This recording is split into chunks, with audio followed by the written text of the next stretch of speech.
아니다. 아멘. 힘써 여호와를 알자, 이런 주제로 말씀을 드리겠습니다. 저는 이제 근본 노예 신학원의 강의가 4시간인데 저는 4시간을 마쳤는데, 처음에 개강 예배를 드릴 때 노회장이 이런 의미 있는 말씀을 전했어요. 뭐라 하냐면은, 우리가 예수를 믿으면 예수가 누군지 누구에게 설명은 할 수 있어야 된다. 우리가 예수 믿는데 예수님 누구시죠? 글쎄 잘 모르겠는데, 이렇게 가지고는 안 된다 이거지. 교회 직분자로, 장로로, 집사로, 권사로 하나님 앞에 귀중한 직분을 받았으면 적어도 하나님이 누구냐, 예수님이 누구냐, 교회가 뭐 하는 곳이냐, 이 정도는 알아야 되지 않느냐. 참 아주 일리가 있는 말씀 같아요. 그래서 신학원이라는 것은 노예 신학원이지만 사실상은 직분자 교육론인데, 직분자들이 본인들이 내가 누구인가, 이런 것을 배운다는 것은 매우 중요합니다. 노예 안에서 신학원을 하다가 보니까 자칫 잘못하면 등한시 여기고, 출석만 시간만 때우면 교회에 돌아가면은 직분자 노릇을 하는 것으로 생각하는데, 참 배운다는 것은 대단히 중요합니다. 우리가 참 안다는 것은, 알고 모른다는 것은 굉장한 차이점이 있어요.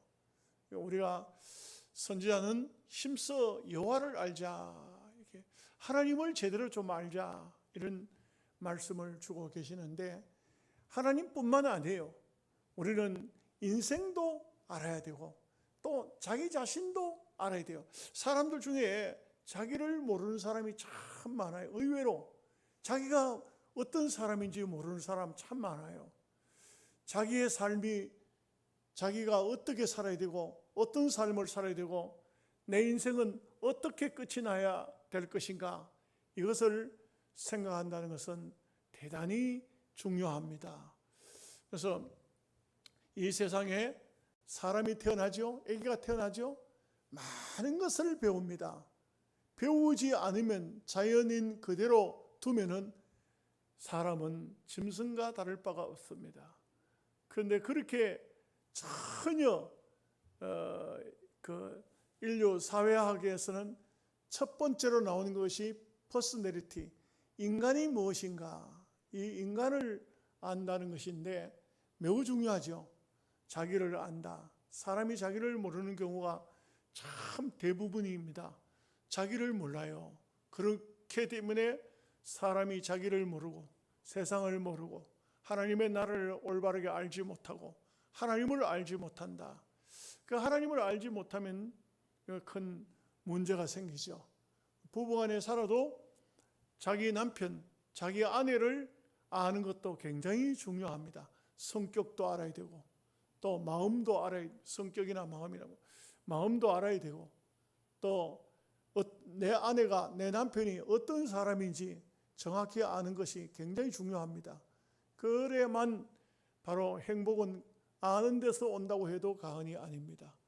그래서 우리가 잘 배우고 잘 알고 잘 익힌다는 것이 얼마나 중요합니까? 그래서 저도 이 말씀을 준비하면서 하나님을 알자 했지만 하나님뿐만 아니고 내 자신은 어떨까? 나는 어떨까? 내가 잊어버리지 말고 나를 알아야 되는 것이 있다. 이런 어떤 생각을 했을까요? 제가 심장 수술을 받았을 때 의사가 이 심장 수술은 15년 씁니다. 15년 후에는 새로 수술을 받든지 아니면 끝입니다. 그래서 저는 가만히 생각하니까, 그렇게 생각하면은 2년쯤 지났으니까 한 13년 남은 것 같아요. 계산하기는 참 좋은 것 같아요. 한 해 한 해 잘 까먹잖아요. 그죠? 한 해 지나면 이제 내년 가면은 이제 12년 남았다. 11년 남았다. 10년 남았다. 이러면 그냥 날마다 이제 내 생명이 한 해 한 해, 날짜는 잘 모르지만 단축되어 오는 것을 느낄 수가 있을 거예요. 그렇다면은 사는 동안에 참 그렇습니다. 잘 준비된 삶을 사는 것이 매우 중요하다. 그 준비된 삶을 산다는 것은 다른 게 없어요. 하나님 앞에 오늘이라도 섰을 때 부끄럽지 않게 서도록 해야 되겠죠. 우리는 다 연약한 존재고 죄 많은 존재이기 때문에 늘 자기 자신을 언제나 채찍질하고 언제나 말이든지 행동이든지 삶이든지 선하게 살아야 됩니다. 깨끗하게 살아야 되고요. 정직해야 됩니다. 남에게 속임을 베풀고 이런 삶은 안 돼요.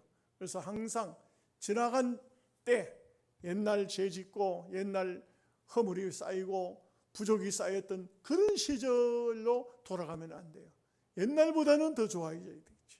더 달라져야 되겠죠. 그래서 자기를 언제나 깨우치면서 산다는 것은 매우 중요합니다. 오늘 또 어떤 장로님을 만나서 얘기를 좀 나누었습니다. 그 장로님 교회 이제 담임 목사님이 사임을 하셔가지고 새로 목사님을 모셨는데 제가 당회장이니까 이제 이력서를 많은 목사님들 이력서를 살피고 제가 그 장로님에게 꼭 부탁했습니다. 장로님 기도 많이 하셔야 됩니다. 정말 기도 많이 하셔야 돼요. 교회는 다른 게 없습니다. 장로님 목사가 제대로 된 분이 들어오면 교회는 살고 목사가 제대로 된 분이 안 들어오면 교회는 다 죽습니다. 그러니까 굉장히 중요한 것이 담임 목사님을 모시는 거예요. 우리 성도들도요 목사를 잘 만난다는 것은 어마어마하게 중요합니다. 참 이 마지막 종말의 시기 아닙니까?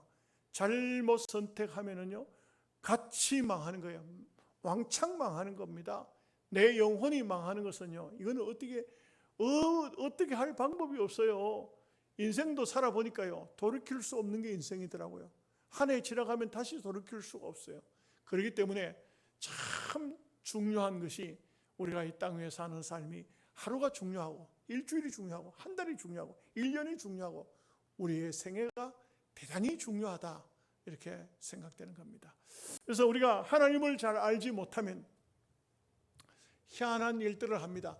여러분 보십시오. 이 이스라엘 나라가 두 쪽이라 했죠. 하나님 찢었어요. 찢었다. 하나님이 찢었어요. 남과 북으로 찢었어요. 사람이 찢은 것 같지만 하나님이 찢었다고 했어요. 하나님 그런 환경을 만들어 버렸어요. 그 남쪽은 유다, 북쪽은 이스라엘로 찢었어요. 그런데 북쪽에서는 가장 심각한 문제가 뭐냐면 하나님을 몰라요. 금송아지를 갖다 놓고 하나님인 줄 알고 있는 거예요. 지금 금송아지를 하나님인 줄 알고 있어요. 이 사람들은 여로보암 때부터 시작해가지고 금송아지를 갖다 베델을 갖다 세우고 그 금송아지를 하나님이라고 말하고 또 유다로 내려가서 예루살렘 솔로몬 성전에 가서 예배드리는 사람을 징계한다고요. 그러니까 이 이스라엘 사람들이 남쪽으로 내려가지 못하고 세월이 흐르고 시간이 지나니까 사사기 성경처럼 또 여호와를 알지 못한 사람이 범죄하였다 이런 말씀이 나오는 것처럼 이 이스라엘 백성들은 하나님을 모르고 있어요. 하나님을 알지 못하고 있어요. 그러면 그 당시의 사람들만 그럴까요? 오늘날 또 우리가 하나님을 믿는다고 하지만 하나님을 모르는 사람이 너무 많아요. 하나님이 누구시죠? 물어보면 하나님을 잘 이론적으로 알고 모르고 그게 문제가 아니에요. 내 신앙으로, 내 믿음으로, 나의 삶으로 하나님을 제대로 알고 있는가? 하나님을 안다면 그렇게 살 수가 없죠. 하나님을 안다면 그렇게 말하면 안 되죠. 하나님을 안다면 그런 행동을 하면 안 되죠. 그런 것들이, 그런 말들, 그런 행동들, 그런 삶들을 살면서 여전히 하나님을 부르고 있습니다. 여전히 하나님은 내 하나님인 줄 알고 있습니다. 예? 참 이게 얼마나 기가 막힌 것입니까? 어떤 목사님이 이런 얘기를 하시더라고요. 새벽마다 어떤 사람이 그 하나님을 불러요. 아시지요, 아시지요. 내 행편 아시지요. 하나님을 불러요. 나중에 보니까 그게 그놈이 사기꾼이더래. 세상에 목사님이 너무 충격받은 거예요. 새벽마다 와서 아시지요를 부르는데 여러분들 가사 아시는 분들 있죠? 아시지요, 알죠? 근데 그걸 불러서 그걸 계속 새벽마다 저 사람이 뭘 하나님 앞에 뭘 저렇게 간절히 기도하는가 했더니 나중에 보니까 그놈이 사기꾼이더라니까요. 그놈이 사기꾼이더라. 아유, 참 기가 막혀. 하나님을 사기치는 놈이 내 행편 아시지요? 하면 그 하나님 뭐라고 대답을 하셔야 되겠어요? 이게 얼마나 기가 막힌 일인지 모릅니다. 현실적으로 보면 정말 세상에 하나님을 모르는 사람들이 많아요. 오늘 말씀에도 나옵니다만 참 기가 막힌 것은 이 제사장들이 얼마나 타락했으면은 세겜으로 가는 길에서 제사장들이 노략질을 하고 있어요. 악한 강도질을 하고 있어요. 사람을 죽이는 그런 못된 짓을 하고 있어요. 하나님을 아는 게 아니에요. 여러분, 희한하게도 이스라엘 역사에 역사학자들은 대부분 그렇게 말해요. 예수님 당시에도요, 제사장들이 사두개인들이 많았어. 제사장들이 사두개인이 뭔지 아시고? 사두개인은 부활이 없다는 사람들이에요. 이 제사장들이 바리새인이나 서기관들이 그 부활이 없다 하겠더만 이해가 되지. 정치하느라고, 그 사람들 정치인들이니까 정치하느라고. 이 교회의 지도자가 부활을 안 믿는 거예요. 안 믿는 거예요. 그러니까 예수님 앞에 와 희한한 질문을 하잖아요. 아시죠? 질문이, 내용이. 한 여자가 시집 왔는데 형이 죽었으니까 그 계대 혼인법이라 하죠. 유대나라에는. 동생이 들어가서 자식을 낳아주려 했는데 동생도 죽고 몇 명 죽었다 했어요. 7명 다 죽었다. 나중에 부활을 한 다음에는 누구의 아내가 되겠냐. 그 부활을 무시하는, 부활이 없다는 것을 증거하기 위해서, 그러기 위해서 예수님께 물은 거예요. 예수님께서 너희가 오해했다. 이 사두개인들이요, 너희가 오해했다. 하늘나라 가면은 장가가는 것도 없고 시집가는 것도 없고, 우리가 이 세상에서는 그렇게 말해요. 아이고 아버지 세상 떠났는데 천국 가면은 만날 것이요, 또 부인 보고 하늘나라 가면 남편을 만날 거니까 예수 잘 믿읍시다.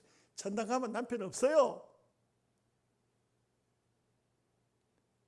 아이고, 예수님이 그렇게 말했다니까. 하늘나라 가면 거기 가서 남편도 없고 아내도 없어요. 천사와 같다 그랬어. 이 또 헷갈려. 이제 큰일 났네. 이제는 나도 장례식이가 그걸 설교 못하게 생겼네. 근데 이 세상 말로 위로해요. 이 세상 말로. 천국에는 그런 것이 없다. 그래서 우리가 참 하나님을 제대로 안 해. 이스라엘 백성들이 하나님을 몰라요. 하나님을 모르기 때문에, 하나님을 알면 하나님은 어떤 분입니까? 우리가 신학적으로 말할 때 이렇게 말해요. 하나님은 공의의 하나님, 하나님은 사랑의 하나님, 무소부재하신 하나님, 하나님은 그야말로 아니 계신 곳이 없으신 전능하신 하나님, 이렇게 말합니다. 그런데 이 이스라엘 백성들은 하나님을 금송아지를 갖다 놓고 하나님이여 금송아지 하나님이여 하니까 이게 얼마나 이게 기가 막힌 이런 거예요. 그러니까 선지자가 너희들이 하나님을 알아야 되는데 하나님을 알지 못한다. 하나님을 알지 못해서 망한다. 하나님을 알면 그 금송아지가 하나님이 절대 아니에요. 그렇게 할 수가 없어. 여러분 금송아지를 갖다 놓고 하나님을 가면 여러분 거기 금송아지 절하라, 하나님께 절하는 거다 하면 하겠어요? 우리는 아니까 그렇게 할 수가 없죠. 그래 할 수 없는. 이스라엘 사람들은 그렇게 했다 이 말이에요. 그러니 선지자의 책망을 받을 수밖에 없었다. 자, 1절 말씀을 다 함께 같이 보겠습니다. 오라 우리가 여호와께로 돌아가자. 여호와께서 우리를 찢으셨으나 도로 낫게 하실 것이요 우리를 치셨으나 싸매어 주실 것입니다. 솔로몬이 그냥 정책적으로 많은 여자들을, 이방 여자들을 아내로 맞았어요. 그 솔로몬이 나이가 많아지니까 이 여자들이 옆에 와서 막 내가 고향에 있을 때 우리 아버지, 내가 이제 당신도 나이를 먹고 나도 이제 나이를 먹었는데 내가 고향에서 섬기던 신이 있는데 그거 하나 좀 어떻게 좀 신화를 시켜가지고 좀 산장에다가 하나 좀 만들어 달라고. 그러니까 솔로몬이 한 여자한테 어떻게 뭐 자꾸 쫄르니까 그냥 해줬는지 모르지만 그만해. 이 산 저 산에다가 산당을 세우고 그 모습 몰록 바알 아세라 뭐 아스다롯 많은 신당들을 세우기 시작했고, 그리고는 그 여인들이 또 이게 옛날 사극 같은 데 보면 그렇잖아요. 이 왕의 부인들, 거기에 따르는 또 재상들이 있다고요. 그 따르는 또 이게 대감들이 있다고요. 그러니까 그 사람들이 거기 가서 숭배를 하니까 온 나라 천지가 우상 숭배 장소가 됐어요.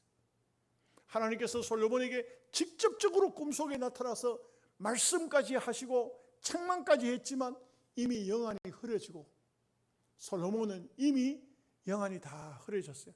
옛날 젊을 때 그렇게 똑똑하고 그렇게 참 지혜가 세상 그 누구도 따라올 수 없는 그런 지혜를 가지고 잠언서를 쓰고 전도서를 쓰고 수많은 시를 썼던 그 솔로몬이 나이가 먹으면서 그만 영안이 다 흐려지고 만 거예요.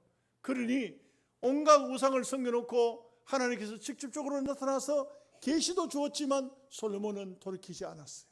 하나님 진노하셨어요.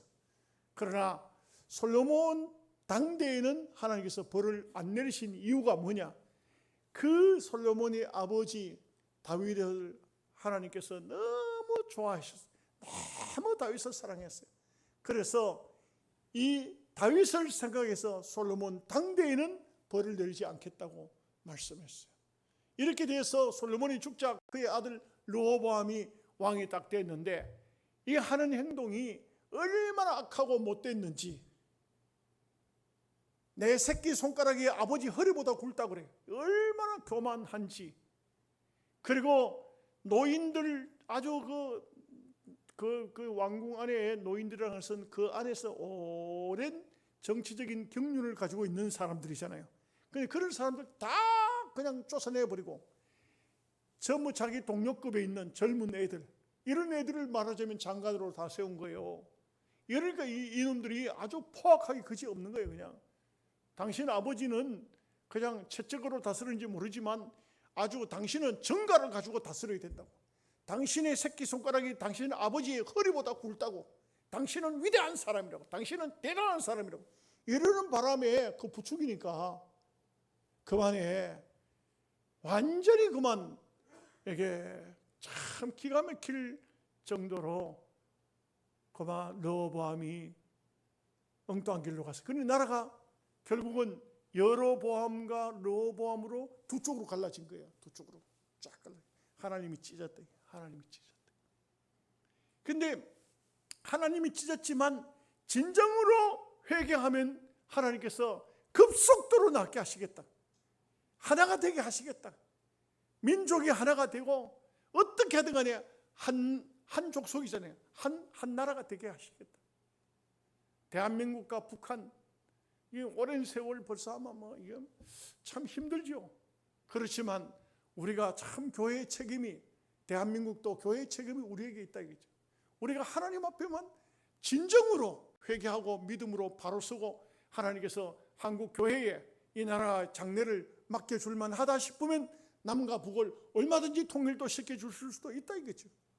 이게 바로 성경 아닙니까? 이게 희한할 정도로 이스라엘 나라와 대한민국이 거의 닮아 있어요. 거의 닮아 있는 것을 볼 수가 있어요. 우리도 미국 의지하지 않으면 안 되고, 저 북한도 중국을 의지하지 않으면 안 되는 이런 참 묘한 게 대국들이 다 뒤에 있고, 이 이스라엘이나 유다도 보면은 바벨론을 의지하고 애굽을 의지하고 아수르에게 의지하고 이런 모습들을 보면 거의 우리나라하고 흡사해요. 그 바벨론, 애굽, 그 다음에 아수르, 우리도 지금 보면 러시아, 중국, 그 다음에 미국, 또 옆에 일본도 있고, 일본도 저거 보통 나라가 아니에요 지금. 그 굉장한 나라예요. 이런 가운데 우리가 있지 않습니까? 그래서 선자는 말하고 있어요. 하나님께서 찢으셨지만 돌아가자. 하나님께로 돌아가자. 하나님께로만 돌아가면 우리가 살 수 있는 길이 있다. 2절 말씀 보겠습니다. 여호와께서 이틀 후에 우리를 살리시며 셋째 날에 우리를 일으키시리니 우리가 그의 앞에 살리라. 참 묘한 것은, 놀라운 것은 하나님께 돌아가면 하나님이 고치는데 급속도로 고치시는, 아주 치료하는 강선을 보내서 고치실 때는 급속도로 순식간에 우리의 질병을, 우리의 아픔을, 우리가 찢어진 것을, 우리가 고통을 낫게 하실 수 있다. 이게 하나님께 돌아가지 않으면요 안 돼요, 안 돼요. 정말 인생은 하나님 앞에 서야 돼요. 하나님 앞에서. 우리가 세상에서는요 아무런 희망이 없어요. 돈이 있다고 무슨 희망이 있습니까? 권력이 있다고 희망이 있나요? 뭘 가지고 세상에서 희망을 삶을 수 있겠어요? 아무것도 아닙니다. 그래서 우리가 하나님께로 돌아가자.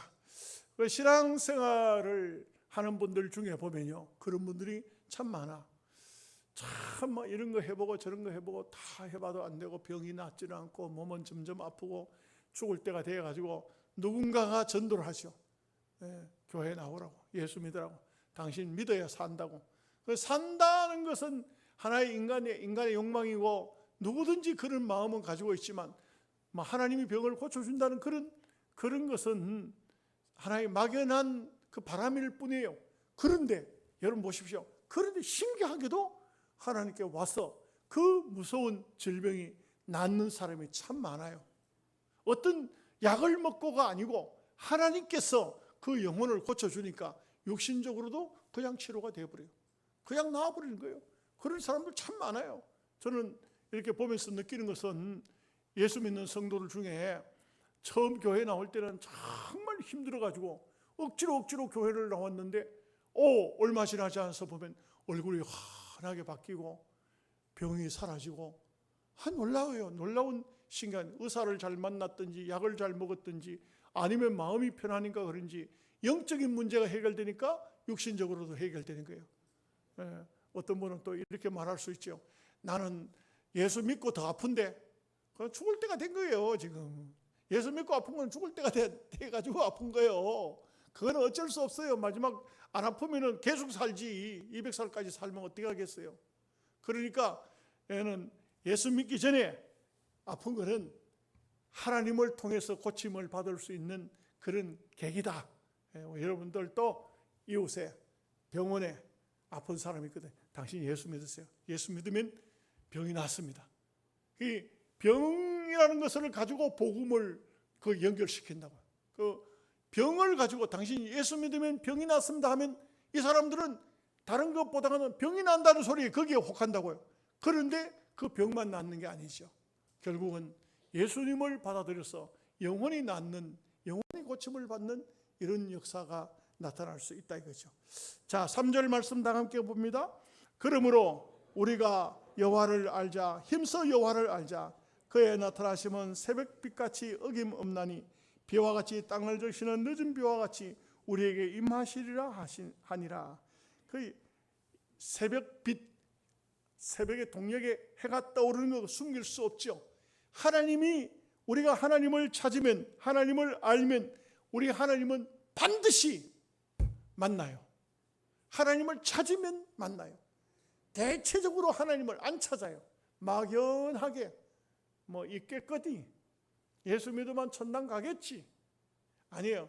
우리가 예수를 믿으면 확신을 가지고 하나님을 찾으면 반드시 하나님은 나를 찾고 찾는 자에게는 내가 저를 만나리라.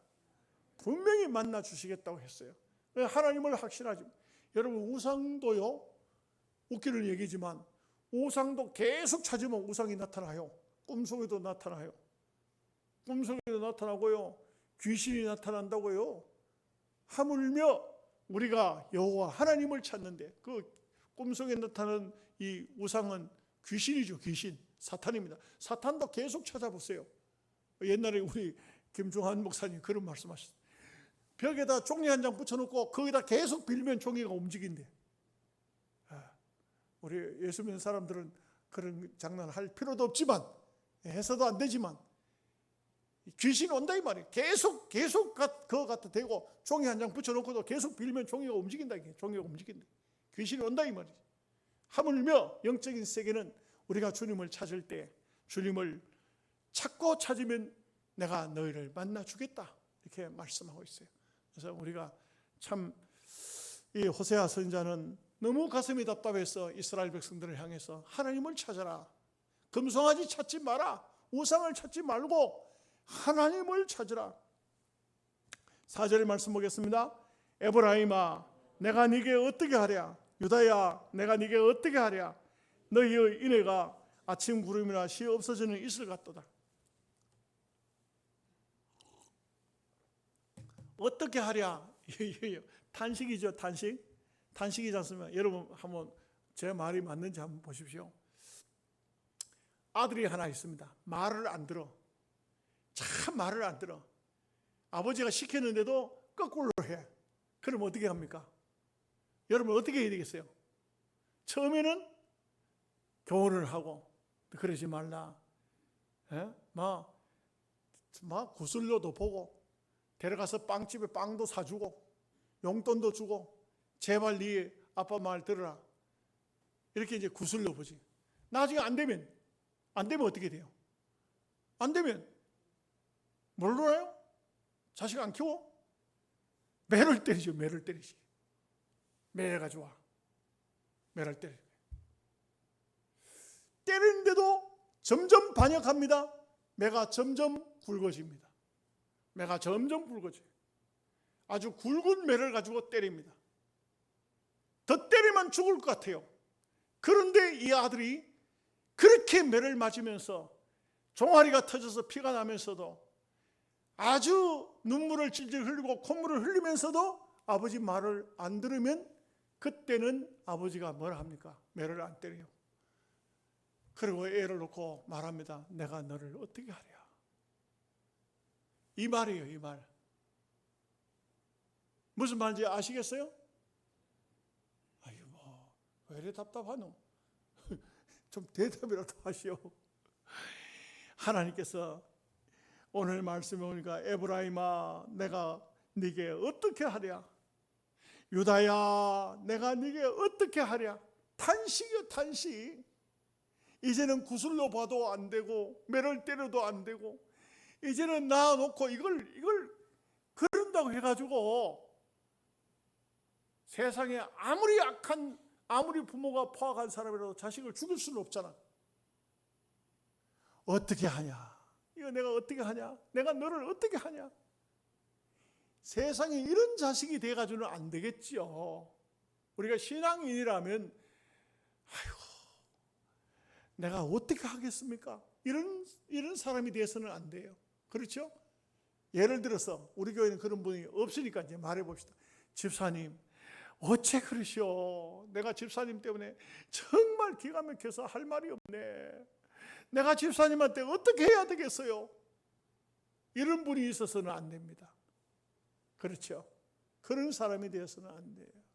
우리는요 정말 하나님 앞에 그냥 징계를 받기 전에 말씀을 듣고 고쳐야 되지. 고치고 그래도 혹시 우리가 우리의 벌을 못 고치면 매를 맞으면요 감사해야 돼요.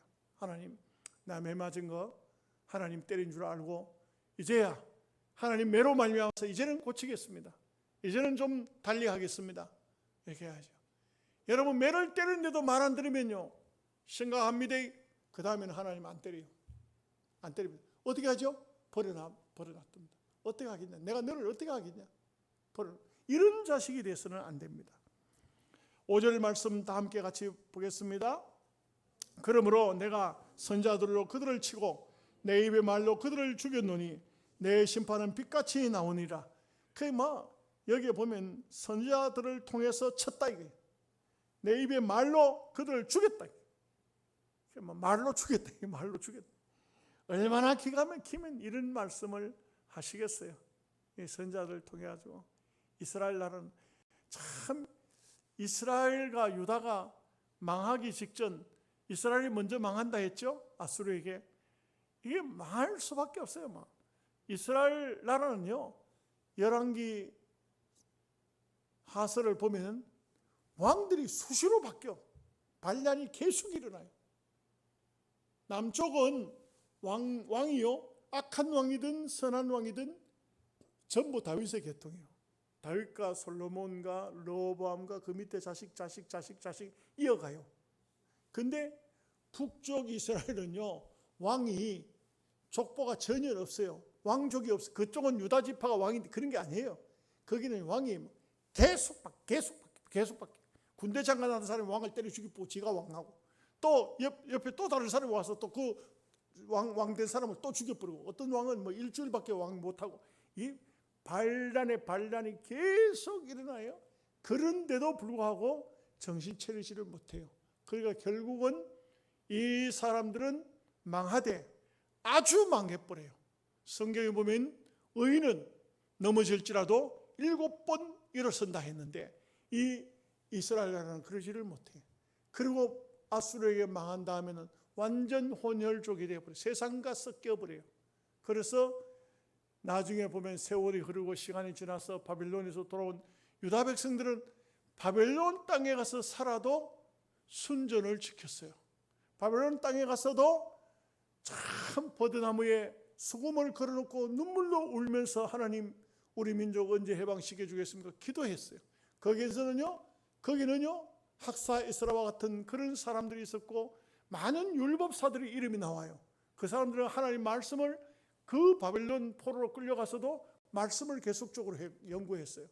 그리고요 보면 에스겔 같은 그런 평민 출신이지만 이런 사람은 기도하는 사람이에요. 기도하는 사람이니까 이 사람에게 하나님의 계시가 임해가지고 희망적인 계시를 주잖아요. 너희들 돌아간다. 돌아간다는 것이 에스겔 골짜기에 마른 뼈가 살아나는 그런 환상을 보고, 또 에스겔 47장에 가면은 어떻게 됩니까? 성전에서 물이 흘러나와서 온 세상을 살리는, 이 성전에서 물이 나와서 갯벌을 다 살리고 온 나라를 살리는, 강물이 흘러간 데마다 살리는 이런 역사가 장차 이스라엘 속에서 나올 것을 희망적인 예언을 주잖아요. 또 왕궁 안에서 한간이지만 다니엘 같은 사람은 기도하는데 이 만세, 이 세상 끝날 되어질 일까지 환상 속에 다 보여주잖아요. 뭐 이런 것을 보면은 비록 유다는 망해도 교회 안에서 망한 거고요, 이 이스라엘은 망하되 교회 밖으로 가버렸어요. 교회 밖에 가서 망했어요. 여러분 망해도 교회 안에서 망해야 됩니다. 망하라 하니까 아멘을 안 하지, 안 할 수밖에 없지. 근데 극단적으로 말해서 그렇다 이 말이에요. 우리가 기왕에 참 어떤 경우라도 예수 이름으로 예수님 때문에 살다가 막 극단적으로 말하면 망한다 할지라도 예수 안에서 망해야 된다. 이것을 말하고 있어요. 6절 말씀 보겠습니다. 같이 읽습니다. 나는 인애를 원하고 제사를 원하지 아니하며 번제보다 하나님을 아는 것을 원하노라. 참 보면은 이 제일 이제 신앙이 타락하게 되면은 어떤 생각하느냐? 자기 행위는 안 고쳐요. 그래서 이사야서 성경에 보면은 이런 말씀이 나오죠. 누구가 그런 제물을 원했느냐? 하나님 앞에 제사 드리러 와요. 하나님 앞에 제사를 드리러. 무슨 제사일까요? 속죄 제사지. 오늘 우리로 말하면 하나님 앞에 회개하러 나와요. 새벽기도 나온다 이 말이에요. 나와가지고 회개해요. 하나님, 어제는 정말 잘못 살았습니다. 하나님, 나의 죄를 용서해 주세요. 그런데 선지자가 보니까 저녁에는 우상의 정각에 앉아서 먹고 마시고 있어요. 이게 또 우리말로 하면은 새벽기도 나온 사람이 저녁에는 나이트클럽 가 있더라 이 말이에요. 이 하나님을 제대로 알면 그럴 수가 없죠. 그렇게 해서도 안 되죠. 그런데 이스라엘 백성들의 모습이 꼭 이렇게 정말 기가 막힌 행동을 하고 있으면서도, 그러면서도 여전히 하나님을 찾는다 이게 비유가 될런지 모르겠는데, 우리 예수 믿는 사람들은 그렇게 안 하지만 안 믿는 사람들 중에요, 술 잔뜩 취하고 가지고 집에 오면요 마누라를 두들겨 패는 사람이 있어. 자기 부인을 두들겨 패요. 왜 자기 부인 두들겨 패겠어요? 그 어떤 분이 그런 말해요. 남의 부인 두들겨 패면은 철비 물어줘야 되고 감옥 가야 되니까 자기 부인 두들겨 팬다. 근데 패놓고는 그 다음에는요 보상을 해야 되지. 그 이전 아침에 일어나니까 마누라가 막 얼굴이 막 완전히 멍이 들고 그냥 피가 피탄이 나고 자기 부인 보니까 얼마나 미안하겠어요. 미안하겠어요, 안 하겠어요? 안 그래 봤어요, 안 하면. 근데 그래 되니까 이 남편이 뭐라 하냐면 자기 부인 데리고 백화점 가서 옷 사주는 거예요. 여러분들은 아무 관심이 없는데 저는 그런 얘기들을 많이 글도 읽어보고 그래요. 그 세상 사람들이 그런답니다. 그래요. 그와 똑같이 이 하나님의 백성이라는 사람들이 온갖 죄를 다 짓고 하나님 앞에 제물만 많이 가져와서 제사만 드리면 하나님이 기뻐하실 줄 알아요. 자기 부인 시큰둥 펴놓고 백화점 들어가서 옷 사주면 부인이 기뻐하는 줄 알고 있어요. 이 비유가 잘못됐나? 하여간 이게 신앙인이 우리가 하나님을 제대로 알면 그게 아니에요. 우리는요, 아십시오. 우리가 분명히 말씀드리지만 헌금을 돈이 없어서 한 푼도 못한다고 할지라도 우리가 하나님을 진심으로 섬기면 하나님은 그 성도를 기쁘게 받으십니다. 물질이 문제가 아니에요. 돈이 문제가 아니에요. 어떤 사람은 예수 믿으려고 돈이 있어야 되겠더라. 그거는 신앙이 없으니까 하는 말이에요. 그는 믿음을 잘 뭔가를 모르고 있어요. 하나님은 제사를 원하는 것이 아니에요. 여기 보니까 번제보다 하나님 아는 것을 원하신다. 막 소를 끌고 오고 양을 끌고 와서 제사를 드리는 것보다 하나님 앞에 정직하게 의롭게 미가 선지자처럼 공의롭게 사는 것을 하나님이 원하신다 이 말이에요. 이걸 이스라엘 백성들이 잘 모르고 있었다 이 말이에요. 자, 8절 말씀 보겠습니다. 7절 말씀 보겠습니다. 그들은 아담처럼 언약을 어기고 거기서 나를 반역하였느냐. 그러니까 이 아담은 행위 언약이죠. 행위가 안 되는 겁니다. 예수 믿으면서도 온갖 거짓말 다 하는 겁니다. 남을 속이는 겁니다. 예수 믿으면서도 포악스럽게 거짓 없어서 막 사람들하고 싸우고 다투고 욕하고 이러는 겁니다. 이 행위 언약, 행동이 잘못됐습니다. 8절 말씀 봅니다. 길르앗은 악을 행하는 자의 고울이라 핏 발자국으로 가득 찼도다. 이게 무슨 소리인지 아십니까? 길르앗에는 도피성이 있어요. 도피성은요, 부지 중에 죄를 지은 사람들이 도피성으로 피난 가요. 그런데 이게 정말 시대가 악해지니까 도피성에 들어간 사람을 찾아가 가지고 때려 죽일 뿐이에요. 이거는요, 있을 수가 없거든요. 사람이 율법적으로 보면 고의적으로 죄를 범했으면요, 거기에 대한 것은 재판관이 재판을 해가지고 고의적인 재판이다 싶으면 이게 율법적으로 어떤 사람은 죽여야 될 사람도 있고 살릴 사람도 있어요. 우리도 그렇잖아요. 고의적으로 사람을 죽였다. 그러면요, 우리나라도 지금 뭐 사형 제도가 거의 없어지고 한데 사형을 잘 안 해요. 미국 같은 데서도 이게 민주주의를 한다고 합시고 뭐 징역은 뭐 많이 때려도 사람은 사형은 안 시키고 사형을 안 하는데 성경적은 그렇지 않아요. 성경에는 보면요, 어떤 악한 죄인이 있으면 돌로 쳐 죽이라고 그랬어요. 쳐 죽이라. 그렇게 해야 또 악이 끊어지고 그렇게 하는데, 그런데 예외가 있어요. 사람을 죽여도 예외가 있어요. 그 율법서에 나와요. 도끼를 들고 나무를 펴려고 도끼를 탁 들었는데 뒤 사람이 도끼 드는 사이에 도끼 자루에 날이 빠져가지고 날아가지고 맞아가지고 죽어버렸어. 그 부지 중에 사람을 죽인 거예요. 이건 내가 저 사람을 죽이려고 하는 마음이 전혀 없었어요. 죽여버렸어요. 그러면 어떻게 되냐? 이 사람은 집으로 가면 안 돼요. 도피성으로 가요. 도피성으로 가면 도피성에는요, 도피성 관리자가 있어. 제사장들이 있어요. 그 사람이 그 도피성 안에 들어오면 이러이러한 사실로 내가 이렇게 사람을 고의적으로 죽인 게 아니고 실수로 사람을 죽였습니다 하면은 그 사람을 거기서 보호를 해요. 언제까지? 대제사장이 죽는 날까지. 대제사장이 죽으면 사면 돼요, 이 사람이. 그렇게 이렇게 돼 있는데, 대제사장이 젊은 사람은 대제사장 됐으면요, 이 사람은 절대 그 감옥 속에서, 그 도피성에서 못 나가요. 평생 그거 살다 그거 죽는 거예요. 그런데 이 도피성에 피해 있는 사람을 가서 죽여. 이 시대가 너무 악하다.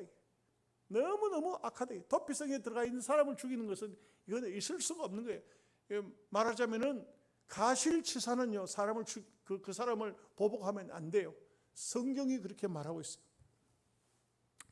자, 9절 말씀 보겠습니다. 강도 떼가 사람을 기다린 같이 제사장의 무리가 세겜길에서 살인하니 그들이 사악을 행하느니라.